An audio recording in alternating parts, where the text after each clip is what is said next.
দর্শক, chief prosecutor Tajul Islam কিছুক্ষণ আগে সাংবাদিকদের সঙ্গে ব্রিফ করেছেন শেখ হাসিনা সহ ৪৬ জনের বিরুদ্ধে যে গণহত্যার তদন্ত ১৭ই ডিসেম্বরের মধ্যে শেষ করার নির্দেশ দেওয়া হয়েছে।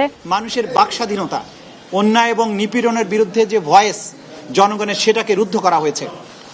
এইভাবে একের পর এক গণতান্ত্রিক প্রতিষ্ঠানগুলো ধ্বংস করেছে, নির্বাচন ব্যবস্থাকে ধ্বংস করেছে শুধুমাত্র একজন ব্যক্তি বা তার পরিবারকে ক্ষমতায় রাখার উদ্দেশ্যে। এটা একটা রাষ্ট্রের যে চেতনা, সেইটার বিরুদ্ধে তারা অবস্থান নিয়েছিলেন এবং সেটা করতে গিয়ে আজকে প্রধান আসামি ছিলেন শেখ হাসিনা। শুধুমাত্র তাকে রক্ষা করা এবং তাকে ক্ষমতা রাখার জন্য এই অপরাধগুলো সংগঠিত হয়েছে এবং এই সমস্ত অপরাধের সবচাইতে বড় দায় হচ্ছে শেখ হাসিনা এবং তার নির্দেশে তাকে ক্ষমতায় রাখার উদ্দেশ্য বাস্তবায়নের জন্য আজকে বাকি যে ১৩ জনকে উপস্থিত করা হয়েছিল, তারা ক্যাবিনেটের সদস্য হিসাবে সরকার দলের বিভিন্ন দায়িত্বশীল পদে অধিষ্ঠিত থেকে, কেউ সরকারের আমলাতন্ত্রের মধ্যে জন স্বরাষ্ট্র সচিব ছিলেন, তারা এমপি ছিলেন, ১৪ দলীয় জোটের নেতা ছিলেন, রাজনৈতিক সহকর্মী ছিলেন, তারা সবাই মিলে এই অপরাধগুলো সংগঠন করেছেন নৃশংসভাবে। ২,০০০-এর মতো ১,৫০০-এর অধিক ছাত্র তরুণ যৌনতাকে হত্যা করেছেন, ২৫,০০০-এর বেশি মানুষকে আহত করেছেন। গোটা বাংলাদেশ জুড়ে নৃশংসতা চালানো হয়েছে, সিভিলিয়ানদেরকে নিষ্ঠুরতম পন্থায় হত্যা করা হয়েছে। ব্রেকফাস্ট, টিফিন কিংবা স্ন্যাক টাইমে মজাদার আয়োজন মানে অল টাইম ব্রেড।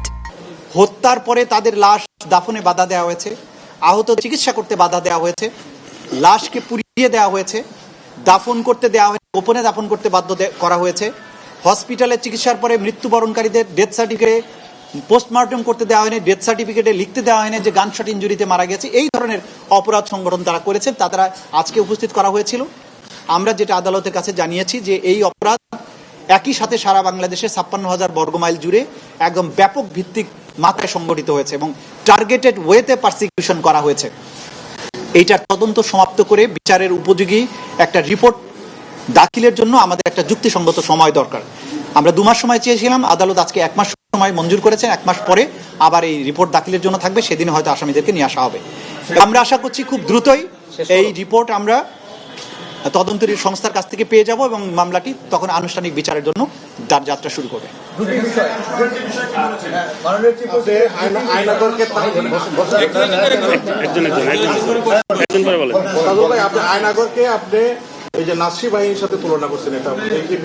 হ্যাঁ, আমরা বলেছি, আমরা এই পটভূমিতে যে এইখানে মানবতা বিরোধী অপরাধ শুধু যে জুলাই আগস্টে হয়েছে তা কিন্তু নয়। এই সরকার অর্থাৎ বিগত যে আসামি যারা ছিলেন তাদের সরকার যখন ক্ষমতায় আসে তখন থেকে এই গুম, খুন এবং কনসেন্ট্রেশন ক্যাম্পে নিয়ে নির্যাতনের যে বিভৎসতা আপনারা ইতিমধ্যেই জেনেছেন। আমাদের তদন্ত সংস্থা এগুলো আমরা তথ্য পাচ্ছি, বা আপনারা গুম কমিশনের কাছ থেকেও জানতে পেরেছেন যে সেই নির্যাতন ক্যাম্পগুলো কতটা নিষ্ঠুর ছিল। সেই নিষ্ঠুর ক্যাম্পগুলোতে যে পদ্ধতিতে নির্যাতন করা হয়েছে সেটা দ্বিতীয় বিশ্বযুদ্ধকালীন সময়ে হিটলারের নাৎসি বাহিনীর যে কনসেন্ট্রেশন ক্যাম্পগুলো ছিল সেই ধরনের নিষ্ঠুরতার সাথে তুলনীয়, একই প্যাটার্নের। সেই কথাগুলো আমরা বলেছি যে এরা শুধুমাত্র যে গণহত্যা করেছে তাই নয়, অপহরণ, গোপন কারাগারে আটক এবং টর্চারের যত ফর্ম আছে সেই ফর্মে এই মানুষদেরকে টর্চার তারা করেছেন এবং করার মাধ্যমে সেই নাজির সেই নৃশংসতার স্মৃতিকে তারা বাংলাদেশে ফিরিয়ে এনেছে।